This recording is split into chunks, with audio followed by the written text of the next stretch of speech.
நீங்கள் உங்கள் வாழ்க்கையில முன்னேற்றம் அடையும் போது உங்களை பார்த்து உண்மையிலேயே சந்தோஷப்படுகிறவர்கள் பார்த்தீங்கன்னா வெகு சிலர் விரல் விட்டு எண்ணக்கூடிய அளவில் தான் இருப்பாங்க.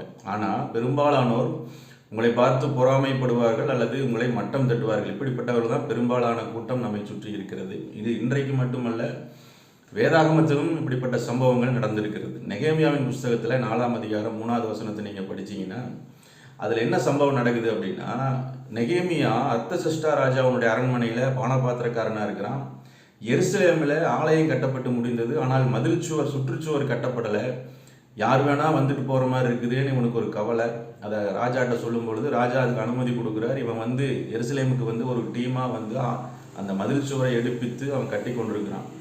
அந்த கட்டி கொண்டிருக்கிறத பார்த்துட்டு அங்கே இருக்கிற ஒரு தலைமைத்துவம் மாதிரி ஒரு ஆள் அங்கே இருக்கிறான். யார் அப்படின்னா சன்பல்லாத்துங்கிற ஒரு மனுஷன், அப்புறம் தொபியா என்கிற ஒரு மனுஷன்.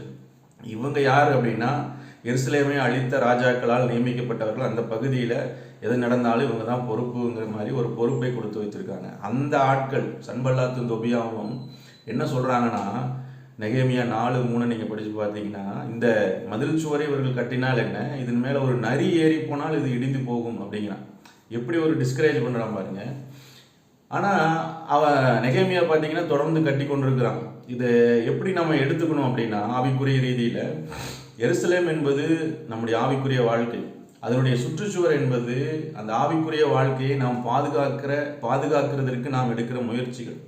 ஒருவேளை நீங்கள் இனிமேல் நான் இது மாதிரி செய்ய மாட்டேன், இனிமேல் நான் சீரியல் பார்க்க மாட்டேன், இனிமேல் நான் ஃபோனை எடுத்து ரொம்ப நேரம் செலவழிக்க மாட்டேன், இனிமேல் நான் சரியான நேரத்துக்கு ஆலயத்துக்கு போவேன், வாரத்தில் ஒரு நேரம் நான் ஃபாஸ்டிங் பண்ணுவேன், ஜெப நேரத்தை நான் அதிகப்படுத்த போகிறேன், ஆலய பணிகளில் இல்லை ஊழியத்தில் ஏதாவது ஒரு வகையில் நான் பங்கெடுக்க போகிறேங்கிற இந்த முயற்சிகளை நீங்கள் இறங்கும் பொழுது என்ன ஆகும் அப்படின்னா, ஆப்வியஸ்லி நம்முடைய சத்ருவாகிய பிசாசுக்கு அது பிடிக்காது. சன்பல்லாத்து தொபியா மாதிரி ஒரு சில ஆட்களை உங்களை சுற்றி எழுப்புவான். அவங்க உங்களை டிஸ்கரேஜ் பண்ணுவாங்க. இதனால என்ன ஆக போகுது, என்ன நடக்கும், இதனால என்ன பெரிய இதா, இவன் பெரிய பரிசுத்தமானா அப்படின்னு சொல்லி நம்மளை டிஸ்கரேஜ் பண்ணுவாங்க, மட்டம் தட்டுவாங்க. அப்படிப்பட்ட ஆட்கள் பிசாசானவன் எழுப்புவான்.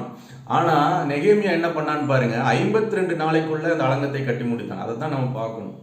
எத்தனையோ பேர் டிஸ்கரேஜ் பண்ணாலும் இடைஞ்சல் பண்ணாலும் அந்த அலங்கத்தை 52 நாள், எருசலேமுடைய சுற்றுச்சுவர் பாருங்க எவ்வளோ பெருசு இருக்கும், 52 நாளில் கட்டி முடித்தான். அதுதான் நம்ம அவங்ககிட்ட இருந்து கற்றுக்கொள்ள வேண்டியது.